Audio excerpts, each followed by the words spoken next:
हमारे छत्तीसगढ़ के लिए कि परमेश्वर का बरकत हमारे छत्तीसगढ़ में हो हमारे देश के लिए परमेश्वर की शांति हमारे देश में बनी रहे। हालेलुया। हम परमेश्वर का धन्यवाद करने वाले बने, परमेश्वर की स्तुति करने वाले बने। हालेलुया। हमारा यहाँ पर इकट्ठा होना हो प्रार्थना करना उद्देश्य है हमारा कि हम परमेश्वर के जीवित हुजूरी में जब पाए जाते हैं हम प्रार्थना करने वाले बने। हालेलुया। हम प्रार्थना करने वाले बने, खुदाबंद की महिमा करने वाले बने। जो कठिन बात जान पड़ रही है आप लोगों के लिए, उस बात के लिए आप प्रार्थना करिए। जो कुछ भी कठिनाई आपको महसूस हो रही है, जो कुछ कठिनाई आप महसूस कर रहे हैं, कुछ भी प्रकार की कठिनाई आप महसूस कर रहे हैं या बीमारी महसूस कर रहे हैं, अपने लोगों का जीवन का बदलाव चाहते हैं, उद्धार को मांग रहे हैं, यीशु के नाम में मेरे प्रियो हम प्रार्थना करें, हम प्रार्थना करें। हालेलुया। प्रभु की स्तुति करें। हालेलुया। हालेलुया। ये हम रिलीज हो जाएं, अपने हाथों को उठाएं, अपने दाहिने हाथ को उठाएं और हम उस परमेश्वर का धन्यवाद करें। हालेलुया। हम उस परमेश्वर का धन्यवाद करें। हालेलुया। परमेश्वर की महिमा करें। हालेलुया। अपने दाहिने हाथ को उठाएं, अपने दाहिने हाथ को उठाकर हाला राबा रेबे शेके रेबे रेबे रेबे रेबे शेके रेबे रेबे शेके रेबे रेबे रेबे रेबे अशाना राबा राबा ला राबा रेबे शेके रेबे रेबे सबा बाबा रिया ला राबा शेके राबा राबा लिया रेबे रेबे शेके रेबे रेबे पवित्र पवित्र पवित्र पवित्र पवित्र राबा बाबा रिया ला राबा शेके ना बाला राबा राबा रेबे शेके रेबे रेबे। पवित्र परमेश्वर तेरा धन्यवाद धन्यवाद धन्यवाद हो, तेरी महिमा हो परमेश्वर। ये प्रार्थना करना हमारा, ये प्रार्थना करना हमारा प्रभु की महिमा को उतार के ला रहा है आपके घरों में, आपके परिवारों में, आपके जिंदगियों में मेरे प्रियो। हालेलुया। या सबा रेबे रेबे शेके रेबे आपके घर में। हालेलुया। बंधने खुलने पाए यीशु के नाम में, बंधने खुलने पाए यीशु के नाम में, परमेश्वर की महिमा होने पाए यीशु के नाम में, प्रभु की महिमा होने पाए यीशु के नाम में। हालेलुया। ओ खुदाबंद के लोगों, परमेश्वर के लोगों, हालेलुया, परमेश्वर की स्तुति करने पाए। धन्यवाद प्रभु, दुआ को सुना है प्रभु। हमारे सब भाई बहनों को जो यहाँ पर आज उपस्थित हैं नाम बनाम आशीष दे मेरे खुदा। एक एक जवान को, एक एक बच्चा को, एक एक भाई को, एक एक बहन को, हर एक को, हर एक के घराने समेत परमेश्वर पिता आशीष दे यीशु के नाम में। आमीन। हालेलुया। आइए हम लोग वचन में जाएंगे और मंगलवार का दिन, रविवार का दिन प्रभु यीशु मसीह ने विजय प्रवेश किया यरूशलेम में। गधे के बच्चे में बैठ करके, गधे में बैठ करके शांति और मेल मिलाप को लेकर के आया प्रभु ने। सोमवार के दिन हमने देखा कि उन्होंने बहुत सारी बातों को किया, लेकिन जो बाइबल में रिकॉर्डेड है मुख्य बातें हैं।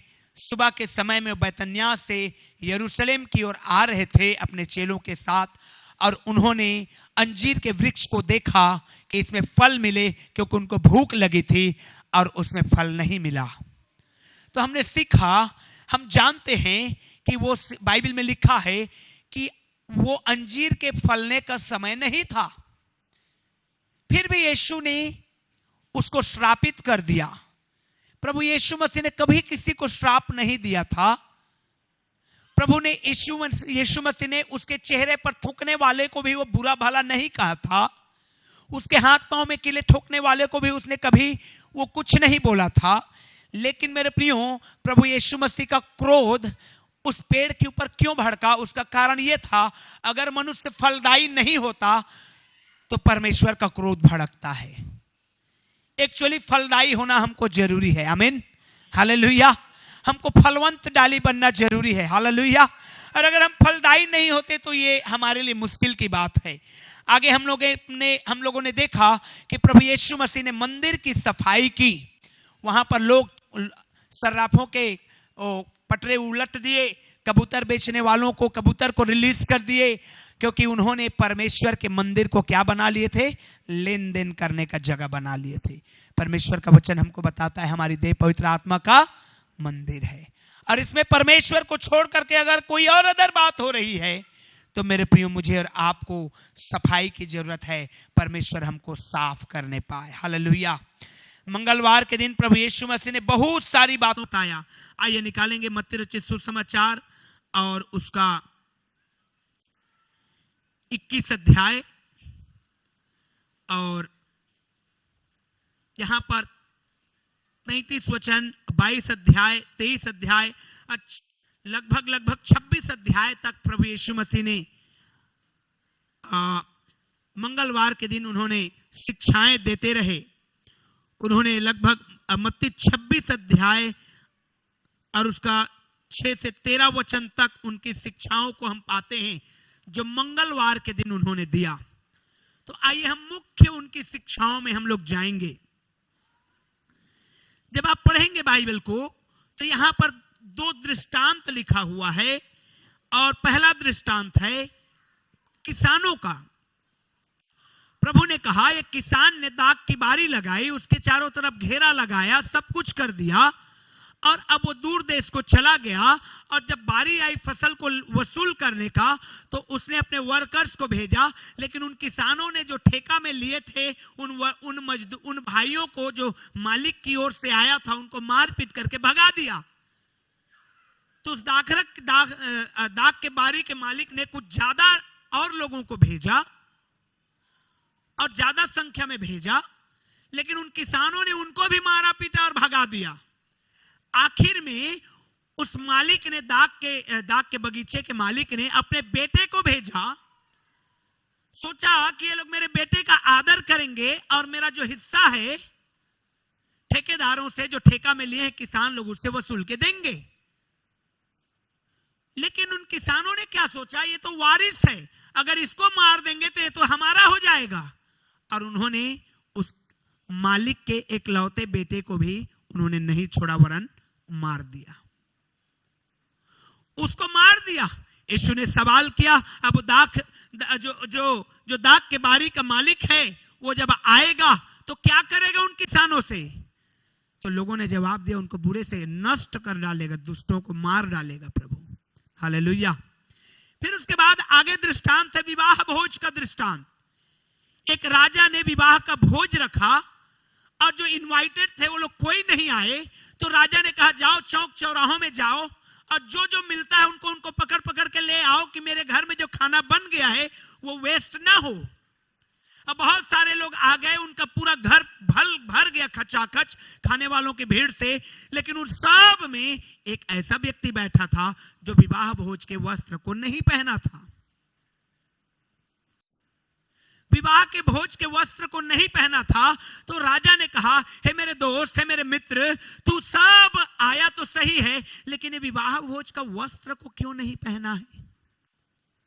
उस वस्त्र को पहनना जरूरी है। Hallelujah, hallelujah. इसकी भेद को समझिएगा। बाइबल कहती है जितनों ने बपतिस्मा लिया है उन्होंने क्या किया है? मसीह यीशु को क्या कर लिया है?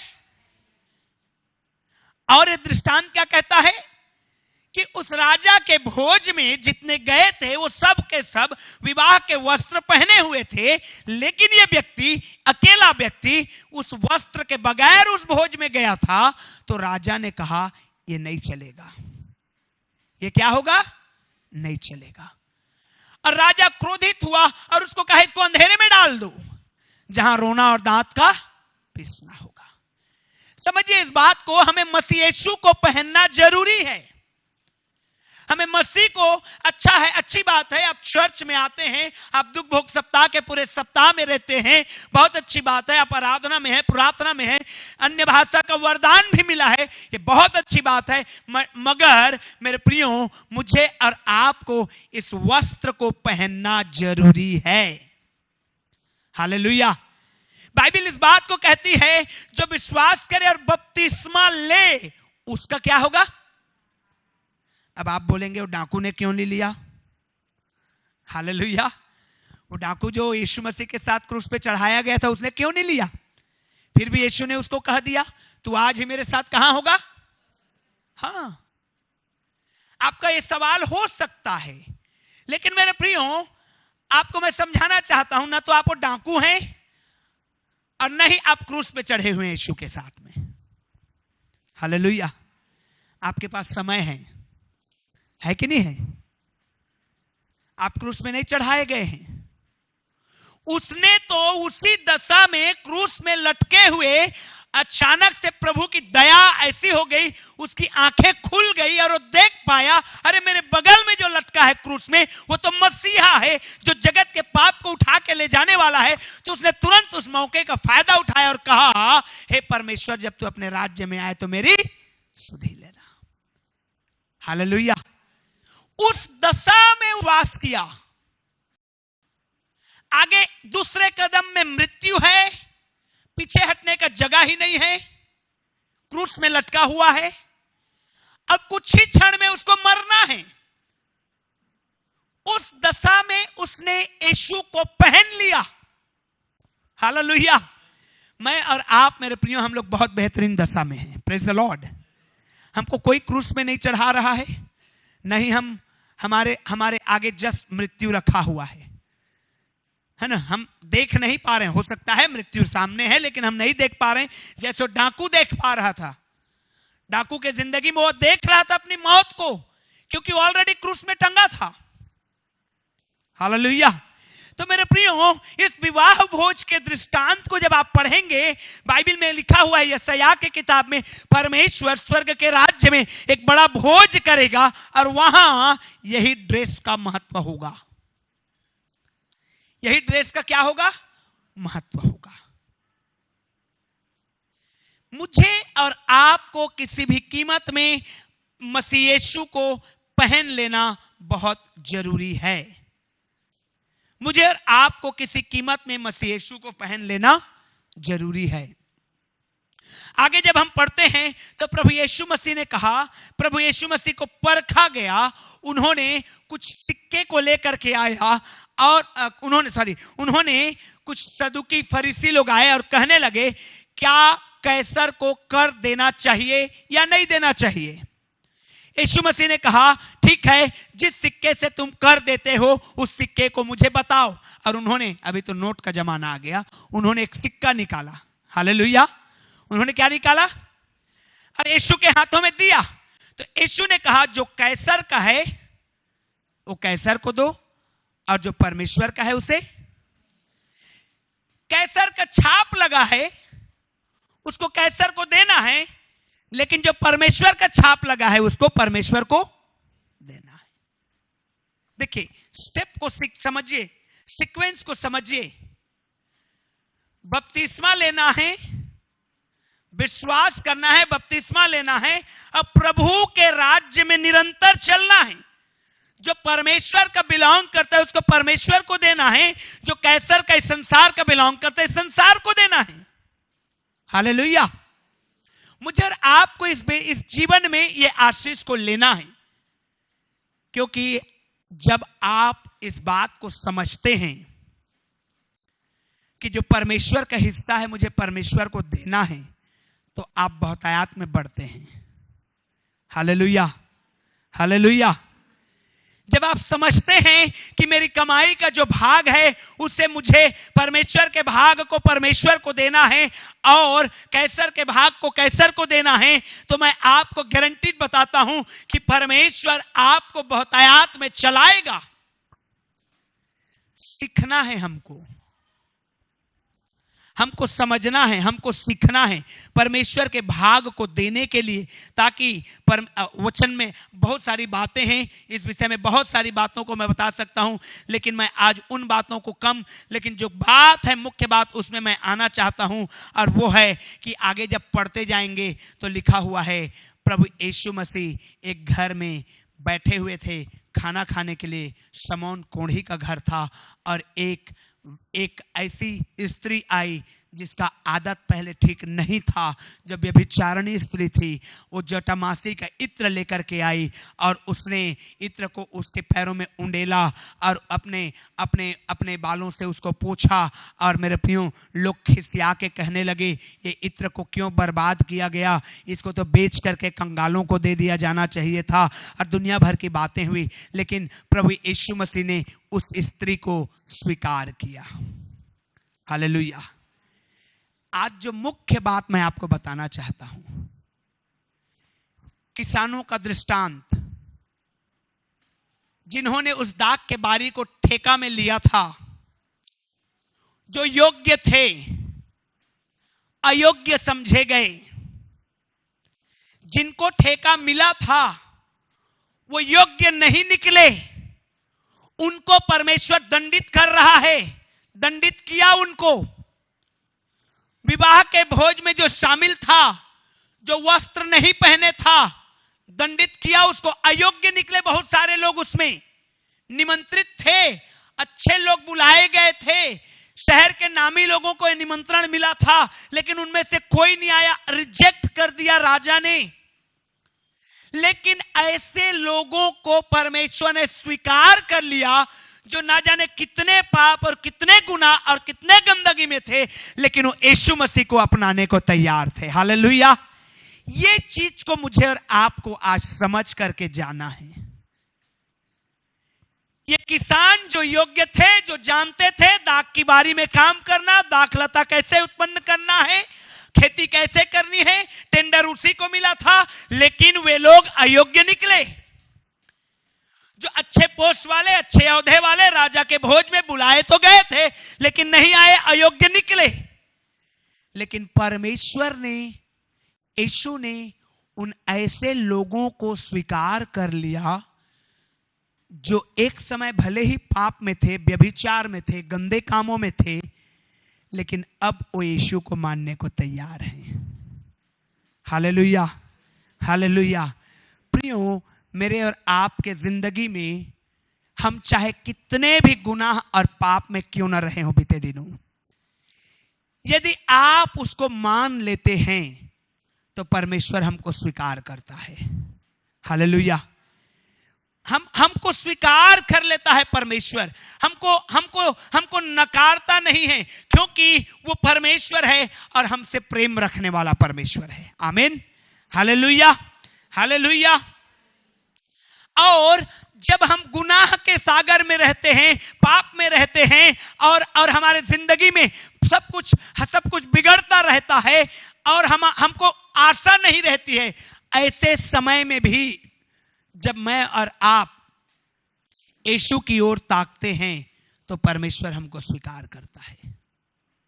Hallelujah, hallelujah, hallelujah. प्रियो, मुझे और आपको इस बात को समझना है कि कई बार हम जो कहते हैं कि हम तो योग्य हैं, लेकिन अगर हम जांचते नहीं हैं अपने आप को तो अयोग्य निकल जाते हैं। और लेकिन कई बार हम सोचते हैं ये तो पापमय स्त्री है, ये पापमय भाई है, पापमय बहन है, लेकिन क्योंकि वो अपने अंदर को जांच रहा है या जांच रही है, यीशु मसीह उसको स्वीकार कर लेता है।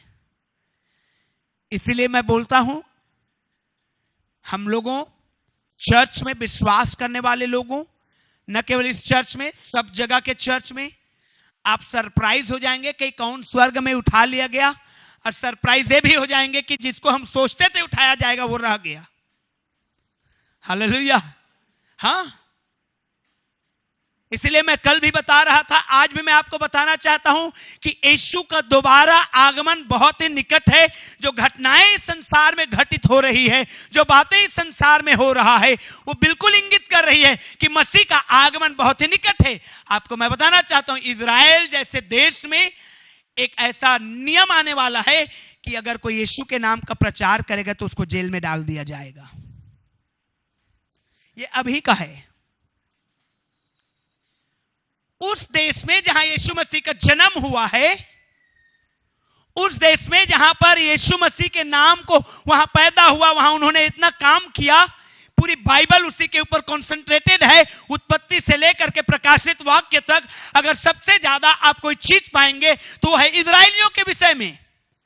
लेकिन आज उसी इजराइल देश में एक बिल पास होने वाला है संसद में कि यदि कोई यीशु मसीह का नाम लेगा हमारे देश में या उसका प्रचार करेगा हमारे देश में तो उनको जेल में डाल दिया जाएगा। ये क्या बता रहा है? हालेलुया। ये सरप्राइज करने जा रहा है हमको कि जिसको हम सोचते हैं कि ये तो पक्का स्वर्ग जाएगा, बहुत धर्मी है, पता चला वो छूट गया, और जिसको हम सोचते हैं अरे ये तो गया, वही वहां चला गया। हालेलुया। इसलिए प्रत्येक दिन अपने आप को, मुझे और आपको जांचना है। इन किसानों से हमको समझना है, सीखना है, जिन्होंने संसार को स्वप्रिय जाना और जब वर्कर्स आए थे तो उनका हिस्सा जो मालिक है उसको देने से इनकार कर दिए। समझ रहे हैं इस बात को? जो उस मालिक का था हिस्सा, ठेका में लिए थे किसान लोग, जो उस मालिक का था उसको भी देने में इनकार कर दिए। बोले कि नहीं देंगे, जाओ। उल्टा मारपीट करके उनको भगा दिए।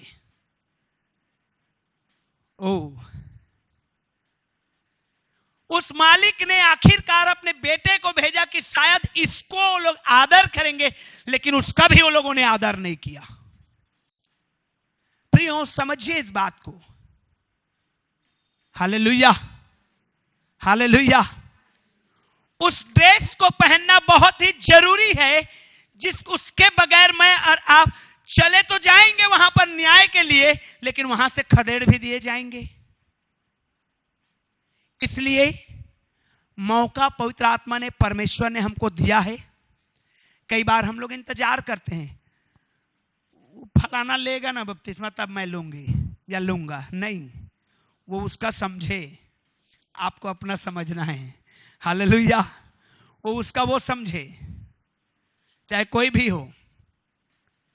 कई बार लोग सोचते हैं बाइबल से पढ़ करके प्रेरितों के काम को, कि पौलुस ने प्रचार किया और जेलर के पूरा घराना लोग बपतिस्मा लिए एक साथ, तो हमारा घराना पूरा एक साथ आ जाएगा तभी हम लेंगे। भूल जाइए। हालेलुया। या फिर इंतजार करिए आप, बाय द टाइम यीशु मसीह आ जाएगा और आप वो वस्त्र को नहीं पहने हैं तो आप निकाल दिए जाएंगे।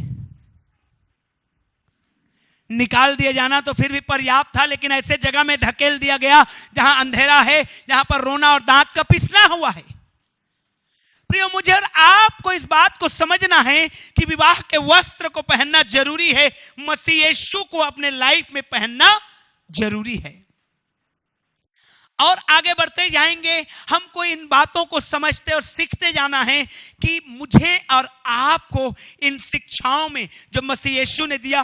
देखिए, आज के दिन बहुत सारी शिक्षाओं को दिया। उन्होंने किसानों का दृष्टांत बताया, विवाह भोज का दृष्टांत बताया, कैसर का दृष्टांत बताया। वो ये घटना घटित हुई और उन्होंने कहा जो परमेश्वर का है उसको परमेश्वर को देना जरूरी है। हालेलुया। और जो मनुष्य का है उसको मनुष्य को देना जरूरी है। और पढ़ते जाएंगे, आपको बहुत सारी बातें मिलेगा। मसीह यीशु के अधिकार पर लोगों ने प्रश्न चिन्ह लगाया, तो किस अधिकार से करता है? यीशु मसीह ने कहा तुम मुझे बताओ। सवाल का जब उत्तर सवाल से दिया उन्होंने, तुम मुझे बताओ यूहन्ना का बपतिस्मा किसकी ओर से था?